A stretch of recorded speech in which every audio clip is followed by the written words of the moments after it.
Buenos días amigos, buenos días amigas, estamos nuevamente aquí en su programa favorito, Hablemos en Derecho, en Radio Voz Andina, Radio Universitaria. Estamos el día de hoy pues junto a Milton Rocha, él es estudiante de uno de nuestros programas de posgrado, junto también con Claudia Storini, directora del área académica de Derecho y además coordinadora del doctorado en Derecho. El día de hoy vamos a hablar sobre varios cambios que se han propuesto a la Constitución. Uno desde el legislativo y dos pues desde el discurso, que tal vez lleguen o no lleguen, están un poco en el debate público. ¿Qué tal? Buenos días amigos y amigas, ¿cómo se encuentran el día de hoy? Buenos días con todos y todas. Gracias, quiero agradecer en primer lugar a Milton haber aceptado acompañarnos hoy en esta transmisión de Hablemos en Derecho, en la que vamos a ver estas propuestas, vamos a analizar las propuestas de enmienda y reforma constitucional. Milton. Buenos días a todos, a todas. Para mí es un gusto el poder estar en este espacio, que lo felicito y también, por supuesto, agradezco la invitación para poder conversar sobre estos temas más importantes para la sociedad ecuatoriana y, por supuesto, también un saludo a todos los radioescuchas de esta importante radio. Sí, muchas gracias a ustedes. Bueno, vamos a empezar con el primer tema, que es el proyecto de enmienda constitucional para aumentar los requisitos para ser electo como asambleísta. Entonces, la bancada legislativa del Partido Social Cristiano presentó una estructura del proyecto de enmienda que está aquí enfrente nuestro y que cambiaría un artículo de la Constitución, sustituyéndose la frase haber cumplido 18 años de edad por ser mayor de edad y acreditar a más de prueba notoria, experiencia, capacitación o formación jurídica. Para ser candidato a asambleísta, los únicos requisitos son ser ecuatoriano, tener más de 18 años y nada más. Nada más. Bueno, estar en goce de su derecho político. No estar preso, sí. No estar vinculado. Claro. Entonces, la idea de esta propuesta es que ahora, además de ser mayor de edad, hay que acreditar probidad notoria, experiencia, capacitación o formación justificada. Ese sería el cambio. El cambio. Milton. Bien, bueno, creo que quizás el análisis a veces parte primero de una cuestión anterior. A veces intenta primero visualizar por qué están provocando un cierto tipo de cambio, de reforma en el ordenamiento jurídico. Y claro, esto siempre se debe a veces a cuestiones coyunturales, ¿no? Y el poder expresar una cierta idea que permite validarte a ti dentro de este espectro de lo político, ¿no? Y de los partidos. En esa línea, claro, ganar, y ya en un momento de elecciones siempre aparecen este tipo de discursos, ¿no? Cuando se acercan elecciones, cuando están en disputa ciertas cosas, entonces van a aparecer este tipo de propuestas. Por otro lado, claro, ya hablar en el sentido estricto sobre la democracia de fondo como esencia, esta, desde nuestra configuración como Estado constitucional de derechos y justicia, pues tiene un gran realce, ¿no? Hay toda una teoría democrática detrás que engloba la Constitución. Pero en el sentido más sencillo y más práctico es devolver a las personas esa idea de soberanía que tienen. Y dentro de la composición de una sociedad como población, y más plurinacional como la ecuatoriana, entonces nosotros debemos entender que está compuesta por una diversidad de actores, personas, grupos, en general los sujetos de derechos. Desde ahí, claro, el poner cierto tipo de restricciones, diríamos solo, digamos preliminarmente, entre comillas, restricciones, son asuntos de forma que pueden llegar justamente a sectorizar, estratificar y poner a ciertos grupos a diferencia de otros, o posicionarlos de manera distinta. ¿Qué es lo que se hace en el fondo? Rompe la esencia de la democracia, en la que todos deben participar. Entonces, si todos en principio ya no pueden participar, pierdes una idea de soberanía de fondo, ¿no? Que realmente radica en el pueblo. Y eso, digamos, no es lo ideal dentro de la configuración del Estado que tenemos, y me parece a mí que la propuesta sí que afecta a su esencia, afectaría al elemento sustancial, en este caso población, y ya para la parte orgánica me parece que incluso en los niveles de representatividad o de democracia representativa tampoco es lo más adecuado.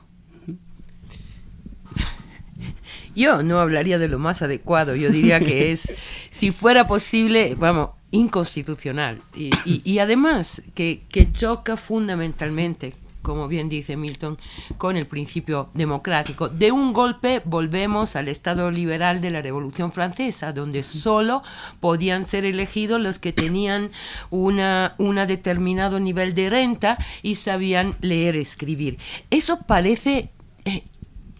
De verdad, pensar que hoy en día, en el XXI siglo, nos están proponiendo volver a la Revolución Francesa y a crear una élite que por algunas razones va a ser mejor que cualquiera de nosotros solo porque tiene además requisitos que no son explicables. ¿Qué digo? Requisitos formales que son tan abiertos que pueden ser manipulados, tan manipulados que podrían hasta decidir desde fuera quién va a poder ser nuestro representante y quién no, porque cuando se habla de, no lo encuentro ahora aquí, perdón, cuando se habla de probidad notoria, ¿qué es esto de la probidad notoria? ¿Quién tiene esta probidad notoria? Ahora, experiencia ¿en qué? En cultivar naranja, en criar caballo, experiencia ¿en qué? ¿En qué? ¿Cuál es la experiencia que se necesita para representar a un sector de la población? Probablemente se necesita la experiencia relativa a este sector para poder, digamos, empujar los intereses. Y si sigo, capacitación o formación justificada. ¿Justificada para qué? ¿Para qué? Todos los sectores de la sociedad tienen que ser representados. Entonces, esta experiencia tiene que ser en relación con la representación. Pero entonces, ¿los gremios para qué están? Están exactamente desde la sociedad civil para hacer este trabajo. Y es que yo sí no le encuentro ningún sentido. Desde mi punto de vista es una cosa que ni siquiera debería ser pensada. Ni siquiera deberíamos tener el coraje de plantear la posibilidad que las asambleas se vuelva representativa de élites que tienen algunos requisitos. Sí. Bueno, muchas gracias Claudia y Milton por todos sus comentarios. Yo quiero resaltar algunas cosas. Bueno, la idea de plurinacionalidad. Claro. O sea, sabemos que hay muchas provincias donde no hay ninguna universidad o hay muy pocas. Si es que si finalmente siempre queremos... que entiende formación como Exacto. Formación universitaria. Claro. ¿Sí? Si se entendía de esa manera, o formación en centros técnicos, igual. Hay provincias muy despobladas. Hay una idea de plurinacionalidad. Como tú dijiste, Claudia, de volveríamos a la democracia censitaria, de saber leer y escribir y además tener renta. Bueno, muchos saben leer y escribir en español, ¿no? Porque acordemos pues claro. que hay 15 idiomas oficiales en el país. Y muchos son monohablantes de Shuar, monohablantes. Wow. Claro. ¿Sí vas a decir algo, Clau? Sí, y además es que hay que pensar que el representante que está en la asamblea es un representante político. ¿Sí? Lo que está defendiendo son los intereses del grupo social que le está llamando a representarle. Y por lo tanto, los intereses políticos, y de esto la historia por suerte no da grandes demostraciones, no necesitan ser defendidos desde la altura del conocimiento. El interés político se debe a la militancia, al conocimiento, a la convivencia con los problemas políticos. ¿Sí? Y por eso la asamblea está prevista de asesores. Ahí sí, los asesores deberían sí tener requisitos. ¿Por qué? Porque los asesores son los que tienen que pasar del planteamiento político al planteamiento jurídico, a la ley. No, sin embargo, en lugar de preocuparnos que los asesores de la asamblea a veces ni tiene título, ¿por qué? Porque el asambleísta... perdóneme, pero yo sí creo que a veces contrata asesores que no saben técnicamente. Los requisitos que tienen que ponerse se tienen que poner a los asesores. No se puede contratar un asesor que sepa de técnica legislativa, que no sepa del procedimiento legislativo, que no sepa en este caso, de cómo se transforma una ley, de los límites de la ley y de lo que tiene que hacer, pero no es representante. Eso es el gran desajuste que yo veo aquí, ¿no? Cualquiera puede ser asesor. No, señores, el asesor sí tiene que tener un perfil con el que cumplir, porque si no, cada uno contrata al que quiere y a veces lo hace por clientelismo. Sí, ¿no? ha habido en varios casos. Exactamente, no sí. estoy mintiendo, ¿no? Sí, yo algo que quisiera como acotar también para este asunto y volviendo a la idea de por qué hay una representación, claro, no podríamos decir que en general todos podemos participar de todas las decisiones porque la factibilidad a veces nos lo impide, ¿no? Si nos imaginamos ese escenario, ¿cuánto cuesta hacer todo referéndum? ¿Cuánto cuesta hacer todo consulta? Pero claro, la idea de representación es en el sentido de que hace las veces de la persona que está en territorio, que conoce esto. Entonces, claro, cuando yo te planteo un requisito de que, por ejemplo, tengan formación, experiencia jurídica, que prácticamente sean los abogados, entonces estoy, como dice Claudia, volviendo a esa idea, que era una idea de ciudadanía restringida y excluyente, ¿no? Solo que aquel que cumple requisitos tiene derechos, ¿no? Y aquel que tiene requisitos va a ocuparlo. Claro, eso históricamente ha llevado a que las clases dominantes sean las que ocupen y que defiendan sus intereses desde esos espacios. Entonces, ni por estructura del Estado, ni por cuestiones de derechos, o sea, no hay una justificación realmente que mejore esta correlación que decimos nosotros entre democracia participativa y la democracia representativa. Cada vez debemos hacer que participen más, que estén más ahí. Pero claro, ¿cómo logras eso? Que las personas a donde están, como tú decías, de pueblos, nacionalidades, de las bases, porque ellos son los que conocen la realidad, son los que conocen los problemas. Eso quiero que aparezca dentro de un congreso, parlamento, o sea, que eso se refleje. Ya los asesores serán los que harán el trabajo técnico, pero quien conoce mejor las necesidades, los problemas, las cosas, son las personas que lo están viviendo ahí. Claro. Y eso es lo que se necesita realmente como representación, para que ahí sí puedan defender, sean, como decía Claudia, esa idea política de defensa, de que puedas tener tu espacio para que también tu comunidad, el sector, etcétera, llegue a esto que estamos queriendo todos, que es la materialización de los derechos. Sí, así es, Milton.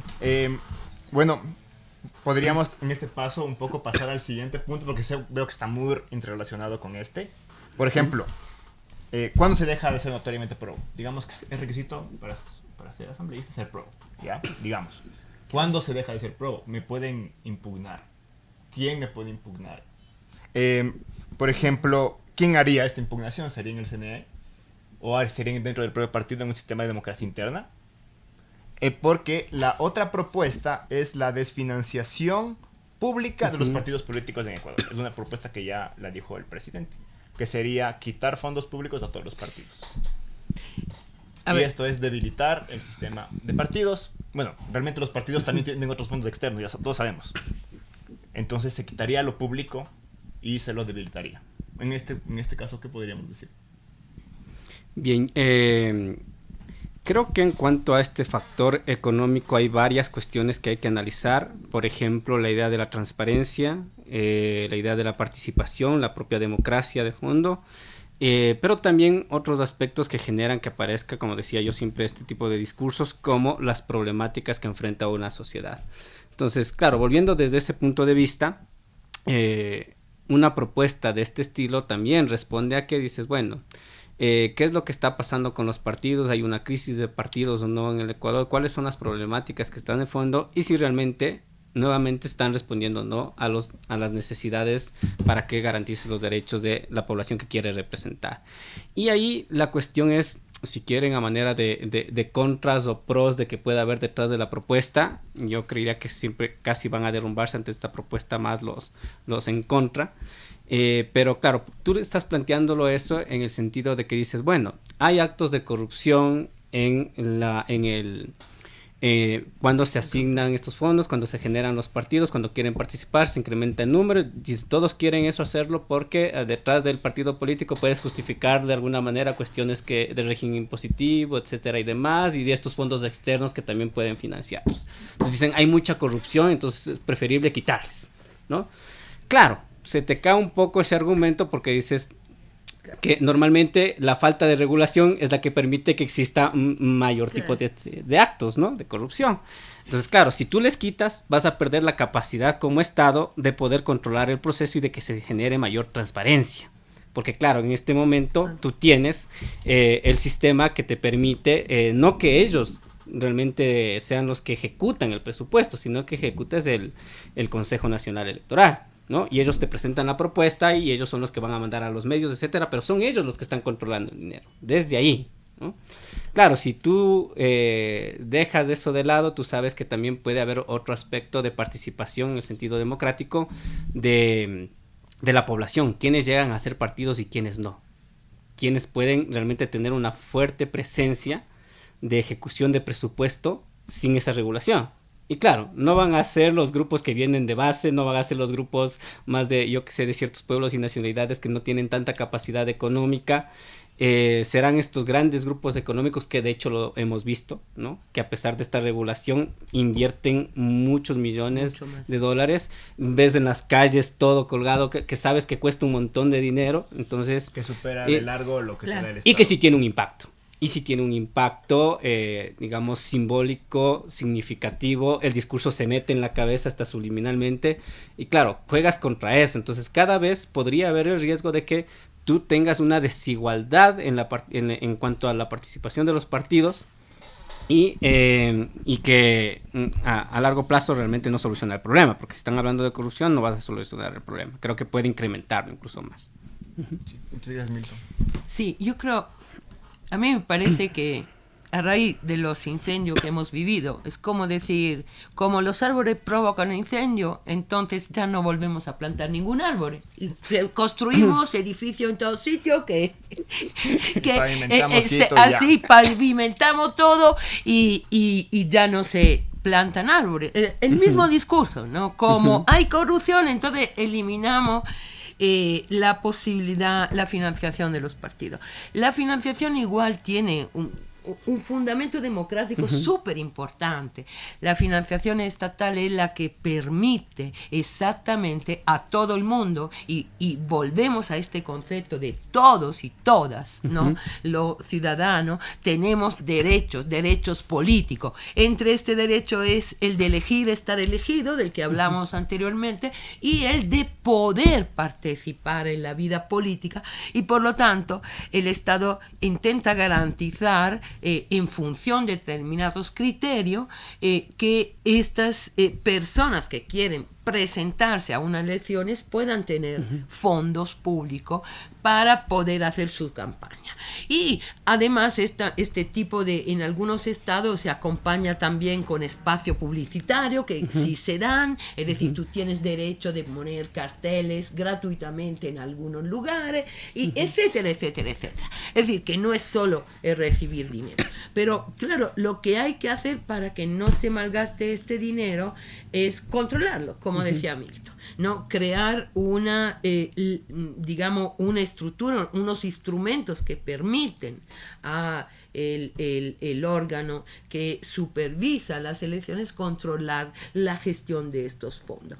Obvio que eso ni siquiera es suficiente, porque como bien decía Milton, luego hay algunos partidos que están financiados externamente, ¿no? ¿Por qué? Porque hay intereses evidentemente de personas que preferirían y apuestan para determinados grupos, lo cual tampoco es ilegítimo, porque todos y todas podemos estar financiando algunos grupos políticos porque creemos en este grupo político, y las financiaciones privadas sí son, digamos, no son ilegítimas ni van desde mi punto de vista en contra de la democracia. ¿Por qué? Porque lo importante es permitir a que todos y todas puedan entrar en la palestra política. Luego, claro, hay quien puede contratar, porque tiene millones, puede contratar 100 asesores de imagen, de palabra, de todo, y hay quien no. Pero a pesar de esto, a veces partidos con pocos recursos sí han logrado no llevar su representación. Por lo tanto, especialmente en circunscripciones más pequeñas, ¿no? Claro, donde funciona realmente la democracia. Esa es la idea del financiamiento, ¿no? De esta idea de los pisos y los techos, ¿no? Un poco, que digamos es una buena regulación.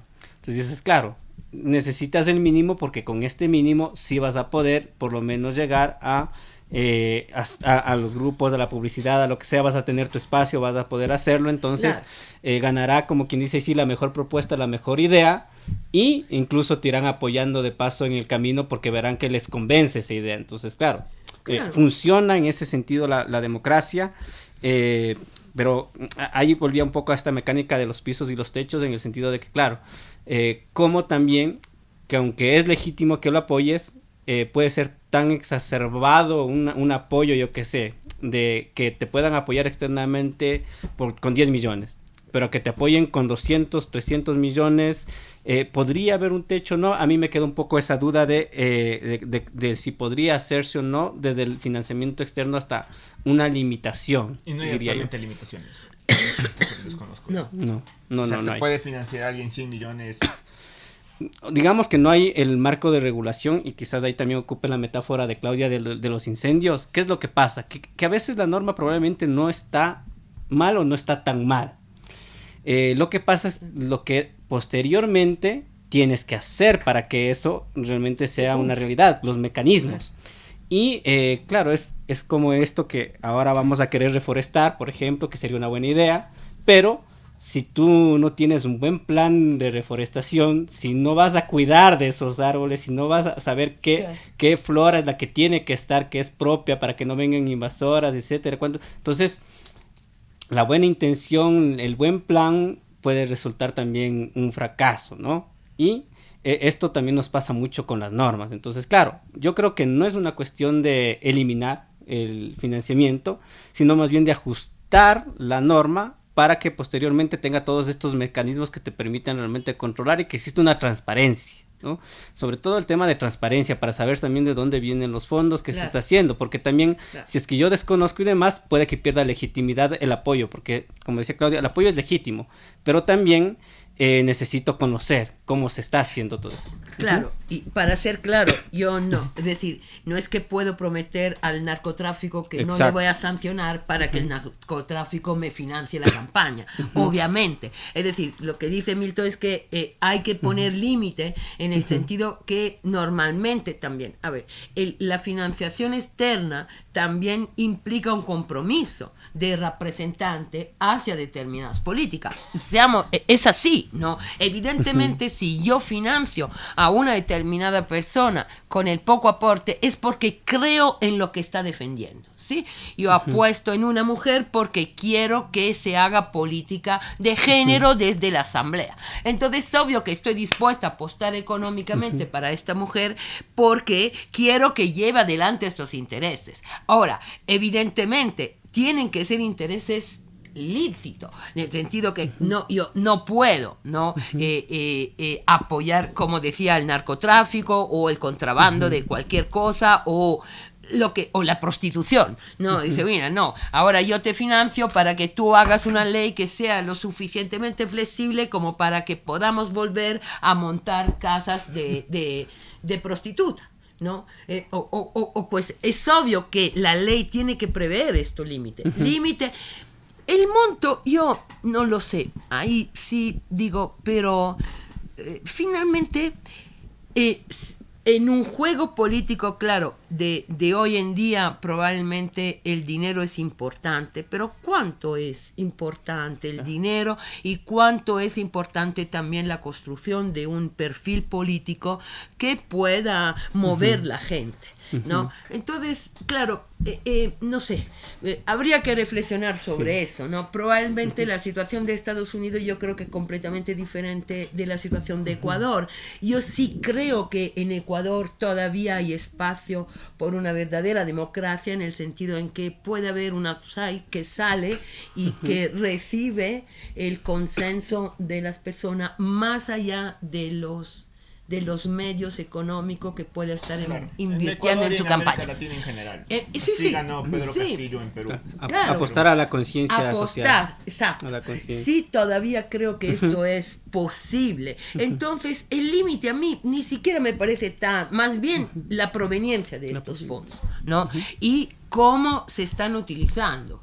Porque, claro, también la utilización de los fondos no tiene que dar pie a clientelismo, es decir, a compra de votos, ¿no? ustedes se acordarán, en algunos casos se reparten bienes, viviendas o exactamente como promesa electoral, ¿no? Tú me votas y bueno, yo probablemente como italiana tengo una experiencia muy fuerte de esto, ¿no? Algunos partidos han ganado años y años sus elecciones prometiendo lugares de trabajo y entonces y otras cosas, ¿no? Entonces, claro, este es un clientelismo que se genera también a través del dinero, de los fondos. Y estos fondos, claro, no pueden ser utilizados para pagar la gente para que te vote, ¿no? Queramos o no queramos. Entonces, es eso lo que tienes que controlar, la posible incidencia de este fondo en la relación democrática de libertad de quien elige a sus representantes. Sí, Clau. Bueno, yo en general creo que ambas propuestas son como privatización de la democracia. Sí. ¿No? Es como privatizar la democracia. Por un limitación, lado, ¿no? Sí, por un lado solo si es que tienes capacitación, pues lanzarte. Y si no, y si para lanzarte debes tener apoyo privado porque el público no te va a dar nada. Claro. Y más allá de esto, lo que siento es que los problemas estructurales no se tocan, no se tocan para nada. Imagínense que dentro de los partidos, por ejemplo, en otros países tienen mecanismos internos de control, como dijiste, Clau, tienen obligación de tener escuelas de formación, por ejemplo. Aquí no hay nada de eso. No, solo tienes tu partido y te damos la plata y ya. Y verás. Y una última cosa que quiero poner en evidencia, ojo, que casi todos los partidos políticos y los que se presentan van a recibir oferta, no se van a quedar sin oferta de sectores externos. Pero claro, la oferta limita la libertad del político que se está presentando. Entonces, hoy en día los partidos políticos pueden decir que no a las ofertas porque tienen una subvención estatal, pero el día que ya no tenga nada, a lo mejor sí le toca ceder a un compromiso con los que tienen dinero y que le están ofreciendo dinero. Es así de claro. Es decir, hoy en día sí pueden decir, no, yo voy a hacer mi pequeña campaña con lo que tengo, con mis medios, con los apoyos de mis familiares, de mis amigos, sí lo pueden decir. Pero mañana, si quitamos toda esta posibilidad y solo depende de lo externo, probablemente no serán tan libres de decir, no, yo no paso por aquí. Y eso sí me parece peligroso. Sí, ahí justo es como que surge una cuestión un poco, diría al mismo tiempo, unida y polarizada en la idea de la autonomía, ¿no? De los partidos. Claro. Porque uno de los argumentos que puede venirse del otro lado es justamente que tú al desfinanciar le permites mayor autonomía al partido, que ellos se gestionen como ellos quieren, que vean sus propios recursos, pero no tendrían que dar como que el plan, digamos, cuando ya quitas eso, ya digamos que es su autonomía. Entonces tú verás lo que haces, ¿no? Yo veré cómo hago. Tú verás lo que haces. Pero claro, digo que es polarizarlo y quizás hasta contradictorio en el sentido de que pasa lo que, o puede pasar el riesgo que pase lo que dice Claudia, es que, claro, realmente no es una autonomía porque yo manejo mi dinero, es mi autonomía en el sentido de decisión. O sea, realmente, ¿quién va a decidir al final del que está en el partido? ¿Es el representante? ¿Va a ser esta persona que está ahí? ¿O es la persona que te dijo, yo te puse X cantidad de dinero, te puse X cantidad de cosa para que va a perder digamos, hay el riesgo de que pierda capacidad de decisión cuando ya llegue a ocupar el espacio político? Y en ese sentido también, si tú analizas la ley que regulan la campaña de los partidos políticos, la ley que regulan e intentan exactamente establecer este equilibrio, te dan el mismo espacio temporal en las tele, obligan la tele a que todo tengan su espacio, es decir, toda la organización de la campaña electoral está garantizando un principio de igualdad que va más allá de tus recursos económicos. Claro, si luego tienes 3 o 4 redes como tenía Berlusconi, bueno, eso no va a funcionar, porque Berlusconi decía, yo me acuerdo, decía a la gente, si no me votas, no vas a poder ver estos canales porque los van a cerrar, ¿no? Y claro, mi abuela, pobrecita, asustada, porque ella veía solo lo suyo, decía, pero esto es verdad. Y entonces, yo sí he vivido esto de primera mano, ¿no? La amenaza de que si no me votas, yo desaparezco. Pero claro, más allá de estas distorsiones, normalmente la ley que garantizan una igual participación en los medios de comunicación estatales, una igual, como decía, publicidad en las calles, y intentan un igual espacio en todos los lugares de debate. Por esto hay un debate, ¿no?, entre todos los candidatos. No es porque las televisiones sean buenas, sino porque están obligadas a hacerlo, ¿sí? Porque si no, cada canal solo garantizaría espacios a su candidato, entre comillas. Entonces, todo el ordenamiento jurídico, no solo de este país, sino mundial, creo yo, está organizado exactamente sobre este principio de igualdad. Y la base del principio de igualdad de la financiación es exactamente financiar en función de la expansión del número de diputados y de una serie de criterios que intentan, ¿no?, establecer este mínimo de igualdad entre los partidos. Por lo tanto, quitar este elemento sería también, desde mi punto de vista, vulnerar el principio de igualdad en relación a la posibilidad de participar a campañas políticas de los partidos. Sí, o sea, para intentar no ser tan destructivos, ¿no? Finalmente esto es lo malo, pero nuestra propuesta es, en el tema de asambleístas, ¿cuál era la propuesta? A los asesores tener... A los asesores. Buscar buscar el perfil los mejores de los perfiles de asesores. asesores para que cumplan la función. Es decir, el asesor no se contrata a dedo, sino se tiene que contratar se puede contratar solo cuando cumpla determinados requisitos. Y en el otro caso, si bien no eliminar la financiación pública, pero Regular. sí Mejorar el sistema de mejorar control, el sistema transparencia dentro del y partido quizás estatal. algún mecanismo más para digamos, el esquema de igualdad, para que se cumpla el principio de igualdad en todo espacio. Sí, esas serían nuestras propuestas. Esa sería nuestra propuesta. No somos destructivos, más bien estamos intentando Claro, exacto. salvaguardar la democracia. Digo yo. Sí, la idea siempre es tener alguna propuesta, ¿no? Claro, porque si decimos todo está muy mal bien. y ya. No, esta es la propuesta, sin duda. Es decir, lo de los asesores, a mí me parece, siempre cuando uno busca asesores, el asesor tiene que tener un perfil, ¿no?, para poder hacer un determinado trabajo. Entonces, en la asamblea esto no pasa. Cualquiera puede ser contratado a dedo por parte de los diputados. Y creo que esto también es dinero público que tiene que ser gastado de manera eficiente. Y por lo tanto, no limitamos al diputado, sino limitamos a el perfil que se puede contratar de asesor, ¿no?, para que sirva por lo que está ahí. Claro. Si no, se desnaturaliza realmente la idea de asesor. Exactamente. Porque ¿no? el asesor es alguien especializado, técnico, etcétera, Claro. que cumple una función de apoyo para la persona. ¿Quién sabe de técnica legislativa en la Asamblea? No tenemos prueba que se sepa de esto. ¿Por qué? Porque no se pide como requisito de los asesores que puedan conocer, por lo menos, bien el reglamento con el que se aprueba y lo que tienen que hacer y cómo se transforma, repito, que es la cosa más importante, una idea política en una ley.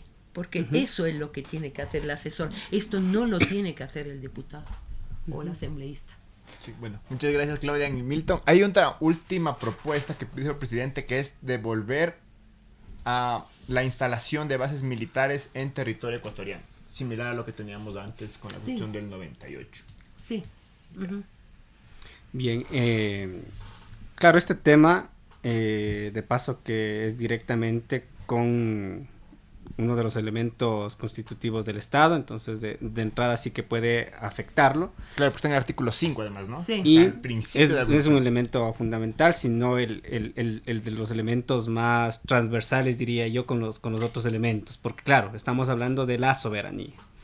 Y claro, cuando hablamos de soberanía me parece que hay que siempre retomar estos términos de autodeterminación y autonomía y de esa capacidad de decisión que puede tener un Estado sobre lo que está de fondo, ¿no? Lo que quiere decidir para mejorar sus condiciones. Y la soberanía me parece que encuentra su fundamento en cómo solucionar los problemas.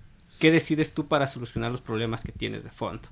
Entonces, claro, aquí la propuesta tiene una idea de una problemática de fondo que sería todo lo del crimen organizado, transnacional, pero, claro, también hay que diferenciar los tipos de problemáticas y esa problemática no es una cuestión aislada de lo estructural, es decir, de todo aquello que tiene problema en el Ecuador, que realmente es la satisfacción de ciertos tipos de derechos. Claro, si tú no estás satisfaciendo los derechos de, digamos, de educación, salud, trabajo, entonces un poco en la materia social se presta o es más fácil, se vuelve más vulnerable a que existan este tipo de escenarios en los que se incrementa la delincuencia, la inseguridad, aparecen estos problemas. Y por otro lado me parece que también puede ser un aspecto histórico, ¿no? Porque ¿qué tanto nos puede garantizar o no el formular esto y permitir que existan, digamos, ciertas bases militares o que se ceda espacio militar? Perdona, sí te interrumpo. Creo que para que puedan entender lo que tú estás diciendo tenemos que explicar algo como presupuesto. ¿Qué significa conceder una base militar? ¿No? A ver, esto es un gesto ¿para qué sirve? ¿Cuál es la razón por la que estamos aquí discutiendo? ¿O qué implica más bien tener una base militar? Obviamente implica tener una presencia de otro país, ¿sí? Una presencia militar de otro país. Y esto implica también que estamos de acuerdo, que este país tiene, digamos, una propensión a apoyarme en algunas cuestiones, ¿no? Y no es una cosa solo de Ecuador, esto pasa en diferentes países. En casi todo el mundo. En casi todo el mundo hay bases militares de otros países, ¿sí? Y eso significa, porque tener una base militar significa poder, digamos, tener un país que puede darte ayuda militar en un momento, porque está ahí, no necesita desplazar nada, está ahí. Y por eso se entiende lo que decía Milton, cuando yo tengo una crisis tan fuerte, puedo y sé que estos países, todos sabemos lo que está haciendo la embajada americana en contra del crimen organizado, ¿no? Apoya, financia, está apoyando esta lucha. Entonces, eso significa que tener una nueva base militar es exactamente poder contar también con fuerzas militares externas a tu país para combatir un problema como lo de que hablaba Milton, ¿no? Entonces, y en ese sentido, claro, parece ser alentador decir, ¿no? Es mejor, es bueno poder contar con unos militares. Pero, claro, evidentemente eso también significa afectar a la soberanía, porque evidentemente estas bases no se montan por ser tan generoso como mandar aquí, obviamente, ¿no? Ahora sí puedes, creo, que para que puedan entender también. Sí. Bien, lo que dice Claudia y claro, yo también repetía el tema histórico, ¿no? Y de preguntarnos primero si puede o no solucionar esto el problema, el que tengamos una base militar extranjera o que cedamos una que ya tenemos aquí para otro país. Pero también a la vez nos preguntamos si es que no han habido también mecanismos de cooperación que hayan sido suficientes para no llegar a ese punto, porque la idea siempre es no intentar llegar a afectar soberanía o algún elemento del Estado. En el o 2009, el que fue embajador de Estados Unidos en ese entonces, Top Chapman, dijo, no hay problema que nos vayamos, porque hay mejores mecanismos. Sí, esto de poner una base militar en un territorio, eso dijo el embajador de los Estados Unidos, o sea, no lo dijo. Exacto. Y lo dijo a raíz de que salió la base militar. O sea, no lo dijo en una circunstancia, en otra época, no. Exactamente. Entonces, claro, como decía, esa primera pregunta de saber si han fallado todos estos o realmente están funcionando, creo, de hecho, sí. De hecho, lo están haciendo, están activando los mecanismos de cooperación. Sí, hay más mecanismos de cooperación que podrían activarse. Hay otros países que también pueden hacer todo este tipo de cooperación para poder solucionarlo. Y yo creo que a veces también esta idea de causa-efecto, de dónde viene el problema, a veces es sesgado, ¿no? Pensamos que es solo de nuestro territorio, pero resulta que, claro, dónde es el consumo, dónde es la cuestión, dónde también puede regularse y frenarse este tipo de situaciones. Entonces me parece que no se ha agotado, a mi criterio, la cooperación internacional con todos sus mecanismos en las distintas áreas, incluidas la de seguridad, pero no se lo ha hecho quizás de manera tan integral por sus obvias razones que cada estado o los propios grupos de interés de los distintos actores internacionales, porque ya es hablar del mundo globalizado, tienen, ¿no? Y esa fuerza que tienen, entonces te impide o no lo quieren hacer, o ya tienen, digo, está especulativamente negociado que no sea así con su regulación, entonces van a seguir pasando este tipo de situaciones. Lo otro es que la experiencia histórica a nivel de varios países del mundo da cuenta de que este tipo de situaciones, muchas de las veces, si no es en la gran mayoría, creo, termina por afectar siempre esta idea de los derechos humanos, y en nuestro caso, como desde la Constitución y desde el derecho propiamente humanitario. Es decir, no escapa que existan estos riesgos de que por las actividades que se vayan a ejecutar, porque son a veces hasta distintas dinámicas las que interactúan con, digamos, una base militar en otro territorio, claro, no se manejan a veces los mismos estándares, ¿no? Dentro de las prácticas. Entonces, sí hay un riesgo de afectar el derecho humanitario y afectar los derechos humanos. Entonces, puede también pasar. Otro de los grandes riesgos que... Por ejemplo, si un soldado estadounidense comete un delito en Ecuador, es juzgado por Estados Unidos, no es juzgado por nosotros. Y es juzgado en un tribunal estadounidense. Claro. Exacto. Y militar secreto. Solo te dicen, no, ya lo juzgamos, ya está hecho. Claro, no sabes si se juzgaría, no cómo se juzgó, ni nada de eso. Incluso si hubiera alguna reparación a la víctima, ni siquiera puedes exigirlo. Exactamente, claro. Es uno de los Claro. escenarios que se da para muchas cosas como las desapariciones forzadas, etcétera, y demás. Pero también detrás de eso, como tú acabas de decirlo, ese es uno de los ejemplos, también se pierde esa capacidad, y ahí está la teoría de la dependencia, ¿no? Que lo explica de mejor manera y mucho más amplia, que al final estas intervenciones para estos estados, y pongo la palabra intervención, no es que se formula solo por una cuestión militar. Al final, es una cuestión de factibilidad, es una cuestión económica, es una cuestión que, oye, tú no tienes los recursos, yo te voy a montar esto, te voy a dar esto, te voy a poner esto, te voy a poner lo otro. ¿Sabes de dónde viene el financiamiento? Viene de mi estado, pero también vienen de organismos internacionales, bancos, etcétera, lo que quieras que te financien. Y el lobby internacional en el sentido de contratos es que vas a tener que hacer algo al respecto, y vas a tener que nada es gratuito, claro. Y entonces vas a perder autonomía y capacidad de decisión en temas tan importantes, sobre todo en lo económico, pero también lo vas a ver reflejado en salud, educación, digamos, en los grandes rubros. ¿Por qué? Porque es un tema de factibilidad. ¿Y qué es lo que te representa los grandes rubros? Son este tipo de prestaciones que hace el Estado, y más el ecuatoriano, que lo tiene como derechos, ¿no? Toda esta idea de lo público. Entonces, tenemos ese riesgo. Por eso es que no es fácil hablar solo de la soberanía, porque involucra, es transversal, decía yo al inicio, con todo, y la práctica y la historia nos da cuenta de que realmente sí nos condicionan cuando hay estas eventualidades.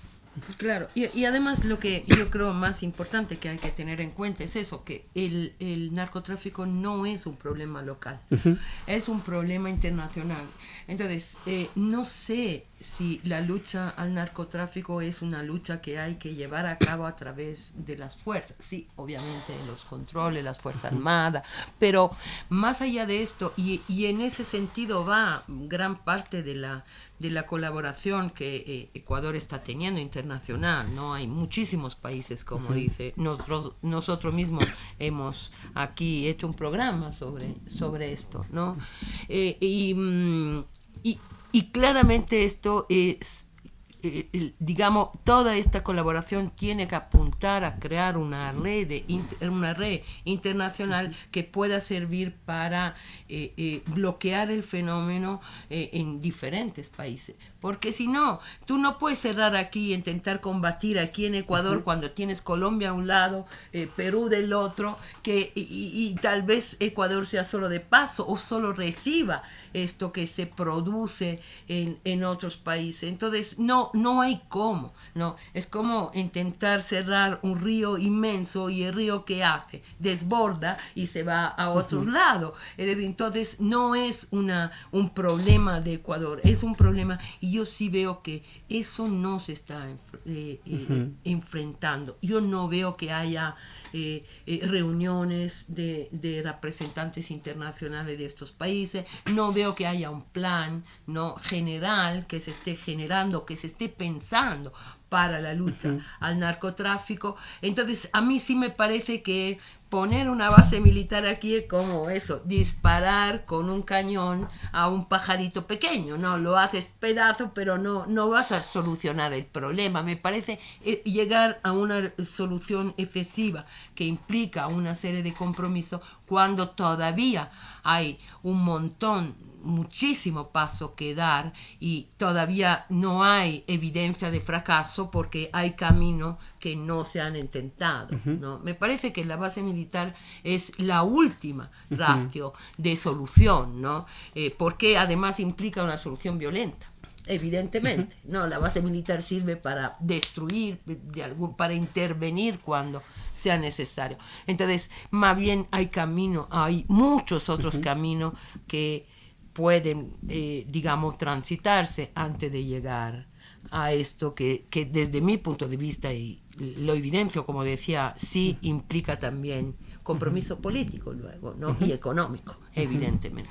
Sí, yo quisiera decir una cosa, que esta idea de que los Estados Unidos tenían su base militar aquí y bueno, luego hubo la constituyente y dijimos ya no va a haber más militares y así fue como se fueron, me parece la verdad una idea bastante ingenua No, claro. de que, o sea, nosotros expulsamos a tropas estadounidenses del Ecuador, eso no ha podido hacerlo ni el Reino Unido ni Canadá, o sea, como un país como Ecuador puede hacer eso. Yo creo que los estadounidenses se fueron porque así lo quisieron, o sea, vieron que no era necesario y solo salieron. O sea, esa es mi impresión. De esta idea de nosotros expulsamos a los estadounidenses, eso no pasó. Pero ya salieron. Ya salieron. Y no han pedido volver. Solo han hecho ejercicios conjuntos en Galápagos, no se han instalado, pero no han dicho como que nosotros queremos instalar una base, eso no ha pasado. O sea, no siento ni que hubiera hasta... Ellos tienen sus intereses, dudo mucho que sus intereses sea volver, estar aquí presentes. Bueno, sí, yo creo que sí. Eso no yo también nace creo de la que nada. Yo también creo que eso ya era algo ya muy pensado desde hace tiempo. Esto no nace ya. de la nada. Es decir, seguramente en este acercamiento que hay con Estados Unidos, sí. En este acercamiento se está manejando también esta digamos, esta postura de Estados Unidos que quieren volver a estar aquí. Eso no se lo inventa uno, porque además te pueden decir que no. Obviamente si tú estás pidiendo volver a la base militar es porque sabes que ya ellos quieren volver. Diálogo. Porque imagínate que hacemos todo esto y luego Estados Unidos dice, no señores, yo no pienso venir al Ecuador. Sería terrible, ¿no? Políticamente sería terrible. Yo sí, bueno, supongo que sí hay ahí la voluntad de... Claro, tal vez se fueron en su momento, se dieron cuenta que fue un error y... No sé, pero tener una base militar es, a ver, cuando tú entras en un estado, afectas, como decía Milton, la soberanía de ese estado. Poder tener una base militar en la mayoría de los estados del mundo demuestra en la geopolítica que eres muy potente. Sí. Yo sí creo que son es contados eso, ¿no? con los dedos los países que tienen bases militares fuera. Claro, claro. En unos 4 o 5 países no hay más. No hay más, claro. Y eso es que demuestra la potencia política de un país, ¿no? Económica, política. Y sí es verdad que los gringos se han ido, pero han vuelto. O sea, se fueron de Galápagos y luego volvieron a Manta, se fueron a Madera. Ajá, sí, es verdad. claro. No creo que eso... Pero ¿estamos a favor o en contra? En contra. En contra. Yo también en contra. Yo creo que es el último ratio, ¿no? Es lo último que puede darse. Es el último recurso, pero a veces... O sea, claro, yo lo que creo que ha pasado también con otros países alrededor del mundo es que, aunque parece ser una salida, que en algunos casos probablemente se consiguió, y cada país tiene su propia historia y sabe cómo la comprende, si fue un éxito o no, pero ¿qué sí ha pasado con otros? Que la justificación ha sido la situación, digamos, de guerra, ¿no? Interna. Y esta idea de búsqueda de la paz a través de la incursión de bases militares, pues resulta a veces que más bien alargan los conflictos, los perpetúan. Porque ahí podríamos especular varias cosas entre el tema de negociación, armas, etcétera y demás, si resulta o no, si es un mercado, bueno, es uno de los grandes mercados a nivel mundial, pero perpetúan. Y claro, por eso es que debería ser en última instancia, porque ya parece que todo se acabó y no hay ninguna otra salida y porque realmente está todo mal, tan mal que necesitas que una base militar, porque ya es lo último, porque es prácticamente, vas a entrar a incursionar para una guerra, es para una guerra. Entonces, aún así, el riesgo es que eso se perpetúe y que siga por muchos años y nunca acabe, como sí ha pasado con algunos países en el mundo, que no acaba nunca y después salen porque nuevamente otro grupo, ¿no es cierto?, armado, interno, se tomó el país. Entonces, claro, sí. no, digamos, no es la misma lógica la ecuatoriana, obviamente es otra historia, son otros marcos, pero creo que en el escenario en el que estamos, la apuesta, y ahí sí ya volviendo a la idea de la propuesta también, es que claro, no está bien por ningún lado el que se afecte así directamente y como que fuera cualquier cosa a la soberanía del Estado, pero por otro lado me parece que no se debe gastar la cooperación internacional y sus mecanismos.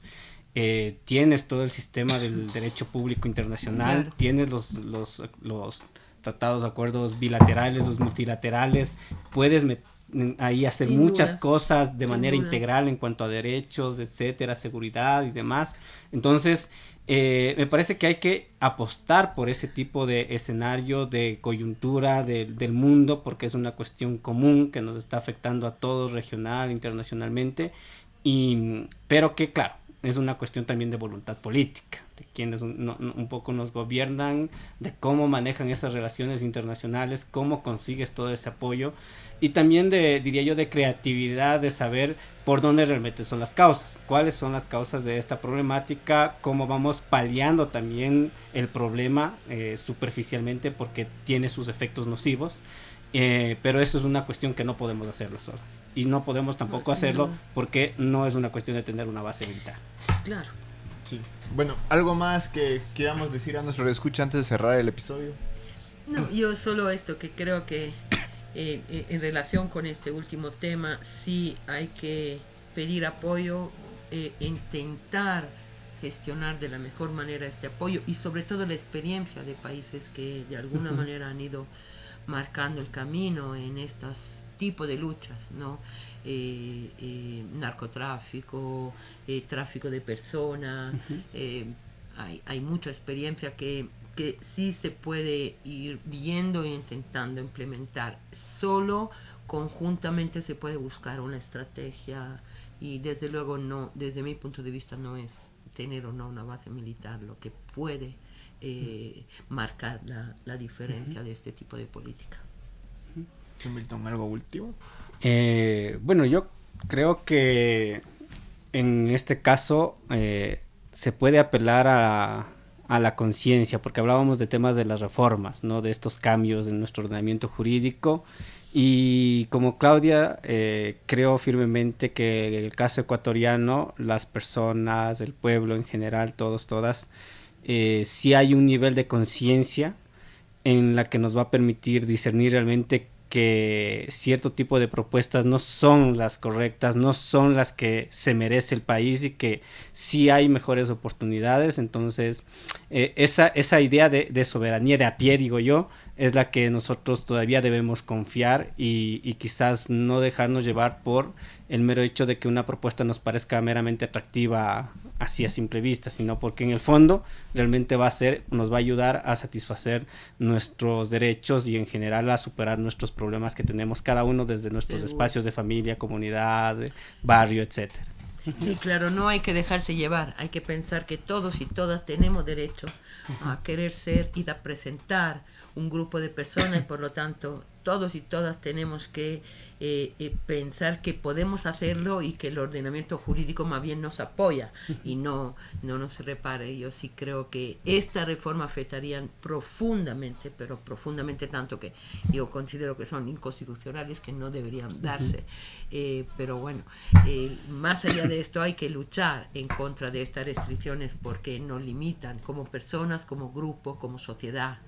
y no limitan evidentemente también el posible cambio que está siempre en nuestras manos. Sí, bueno, muchas gracias por todo, Milton y Claudia. Gracias a todos y todas por habernos acompañado. Estamos aquí. Pueden plantearnos su pregunta y cuestiones. Porque claro, en los comentarios podríamos ser y en el siguiente episodio podríamos responder. Hasta consejos respecto de lo que le gustaría escuchar y los debates a los que le gustaría participar y que podamos por lo menos traer aquí nuestra opinión acerca de estas cuestiones que consideramos trascendentales para la sociedad ecuatoriana. Muchas gracias. Sí, y muchas gracias a ustedes, nuestros radioescuchas. Les esperamos el día martes. Este programa se emite los días martes a las 10 de la mañana. Fuimos Milton Rocha, Claudia Storini y Sebastián Pález aquí en Radio Voz Andina Internacional. Muchas gracias por acompañarnos un día más. Hasta luego. Siempre. Gracias. Abrazos.